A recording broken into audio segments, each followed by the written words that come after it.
राजीव गांधी हत्याकांड मामले के 4 और दोषियों की रिहाई के तमिलनाडु सरकार के फैसले पर उच्चतम न्यायालय ने रोक लगाई। उच्चतम न्यायालय ने राज्य सरकार तथा चारों कैदियों को उनकी रिहाई के खिलाफ केंद्र सरकार की अपील पर नोटिस जारी किया। कांग्रेस उपाध्यक्ष राहुल गांधी ने विदेश मंत्री सलमान खुर्शीद के नरेंद्र मोदी पर दिए गए बयान पर नाखुशी जताई है। राहुल गांधी ने कहा कि वे इस तरह की भाषा का समर्थन नहीं करते। कांग्रेस नेता जगदम्बिका पाल के भारतीय जनता पार्टी में शामिल होने के सवाल पर भाजपा प्रवक्ता मुख्तार अब्बास नकवी ने कहा कि किसी नाम पर चर्चा करना अभी जल्दबाजी होगी। साथ ही उन्होंने यह भी कहा कि जो भी व्यक्ति हमारी पार्टी में शामिल होगा वो खुलेआम होगा। जनता दल यूनाइटेड के नेता शिवानंद तिवारी ने कहा कि रामविलास पासवान बहुत दिनों से सत्ता से बाहर रहे हैं और अब उन्हें नरेंद्र मोदी के नाम से कैबिनेट में जगह मिलने की संभावना दिख रही है। कश्मीर के गंदरबल जिले में एक जवान ने कल देर रात 5 जवानों को निकट से गोली मारकर उनकी हत्या की। जवान ने बाद में खुद को भी मौत के घाट उतारा। जवान देर रात करीब 2 बजे एक बैरक में घुसा और उसने सो रहे अपने सहकर्मियों पर अंधाधुंध गोलियां चलानी शुरू कर दी। मुंबई तट पर दुर्घटनाग्रस्त हुई INS सिंधु रत्न पनडुब्बी आज मुंबई डॉकयार्ड पहुंची। पनडुब्बी के कल सुबह दुर्घटनाग्रस्त हो जाने से उसमें सवार 7 नौसैनिक गंभीर रूप से घायल हो गए थे। नौसेना के अधिकारियों ने बताया है कि पनडुब्बी में सवार 2 अधिकारी अभी भी लापता हैं।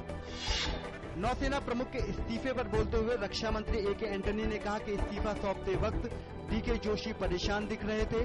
एडमिरल DK जोशी ने सिंधु रत्न पनडुब्बी हादसे के बाद नैतिक जिम्मेदारी लेते हुए इस्तीफा सौंप दिया था।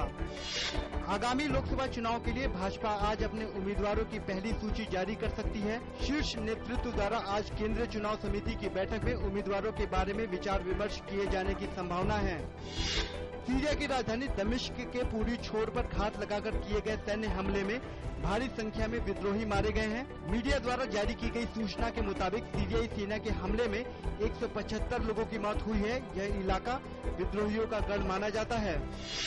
पाकिस्तान ने अपनी पहली आतंकवाद विरोधी रणनीति को सार्वजनिक करते हुए कहा है कि हर आतंकवादी हमले के बाद जवाबी कार्रवाई करते हुए आतंकियों के मुख्यालयों पर सैन्य हमला किया जाएगा। यूरोप की बजाय रूस से हाथ मिलाने के कारण राजधानी कीव में हिंसक प्रदर्शनों के बीच सत्ता छोड़कर भागे राष्ट्रपति विक्टर यानुकोविच के खिलाफ यूक्रेन में हत्या के आरोप और भ्रष्टाचार संबंधी जांच शुरू हो गई है। अंतर्राष्ट्रीय संगठनों से देश के बाहर उनके बैंक खातों और संपत्ति की जांच करने को कहा जाएगा। देश आज महान क्रांतिकारी चंद्रशेखर आजाद को उनके 83वें शहीद दिवस पर याद कर रहा है। 1931 में आज ही के दिन चंद्रशेखर आजाद ने इलाहाबाद के अल्फ्रेड पार्क में अंग्रेजों से लड़ते हुए खुद को गोली मारकर मातृभूमि के लिए प्राणों की आहुति दे दी थी। महाशिवरात्रि का पर्व आज देश भर में धूमधाम से मनाया जा रहा है। ऐसी मान्यता है कि आज के दिन भगवान शिव का अंश प्रत्येक शिवलिंग में पूरे दिन और रात मौजूद रहता है।